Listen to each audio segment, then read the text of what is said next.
Hey Vsauce, Michael here, and I'm sure that we all love to have fun with hand shadows. But how much does a shadow weigh? It might sound like a silly question, because it is. I mean, a shadow cannot be put on a scale and weighed, but the material that it falls on top of can be weighed. And we know that light has energy.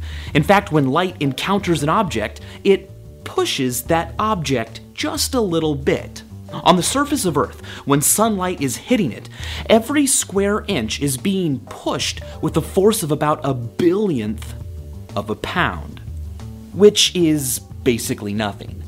But over a large enough surface area, the results can be pretty fun. On a sunny day, the city of Chicago weighs 300 pounds more, simply because sunlight is falling on it, pushing it.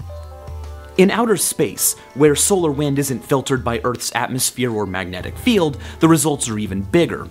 A spacecraft traveling from Earth to Mars would be pushed by light 1,000 kilometers off course. So these things have to be factored into journeys to Mars. We've actually already created things that can sail with light, giant reflective solar sails that are pushed by the sun's light.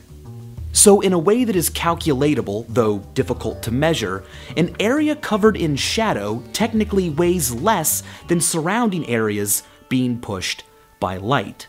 But enough about the sun.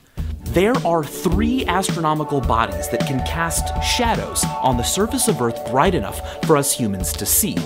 One is obviously the sun, and the other is the moon. But what's the third? Venus. Pete Lawrence investigated this over at Digital Sky. Now, to make sure that the shadow he saw was caused by Venus, he used a tube that could be pointed at specific regions in the sky.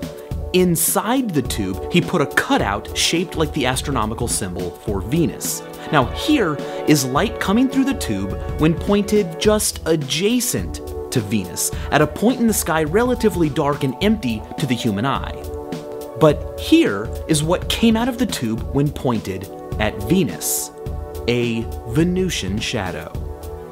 We all know that light travels quickly, 299,792,458 meters per second. C. But this light right here, in fact, the light coming off of your screen into your eyeballs right now, is moving slightly slower than C. Because c is the speed of light in a vacuum, but all of this light is having to travel through a medium, in this case air. The speed of light in air is ever so slightly slower than c, 298,925,574 meters per second. This is interesting because light travels more slowly through different materials, but c remains the universal speed limit, and as long as an object doesn't go that fast, it can still outpace light in a material. A charged particle, for instance an electron, can travel through water faster than light does, but never faster than c. When this happens, we get something analogous to a sonic boom. We get a photonic boom. In a sonic boom, the sound information propagating off of the object is in the form of compression waves, and as the object gets closer and closer to the speed of sound, the speed that those waves are moving away from it at, each new wave has less time to get out of the way of the next, until eventually the waves collapse all into each other and the density and pressure is enormous, causing a sonic boom. Normally, when a charged particle moves through a material whose molecules can be polarized, the molecules give off photons, but each photon has room to fly away, and the waves all destructively interfere with each other, so no radiation is given off. But the faster the particle goes, the less room the photons have away from each other, and their waves begin to constructively interfere, giving off a photonic boom, Cherenkov radiation.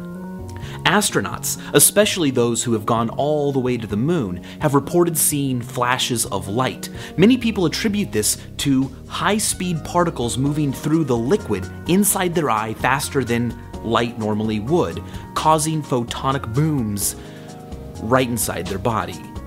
Speaking of the speed of light, here's a great question a few of you have sent me. It involves a possible way of going faster than C. Here's how it goes. Let's say I want to push a button that is a light year away from me, which means that it would take light, the fastest possible thing in the universe, a year just to get from me to the button. Okay, well, what if I built a board 1 light year long, all the way from me to the button, and then I pushed one end of the board? Would the other end immediately push the button? And if so, did I just break the speed of light? Did I just send information faster than light? Well, we're not talking about the speed of light anymore, are we? We are talking about the speed of push.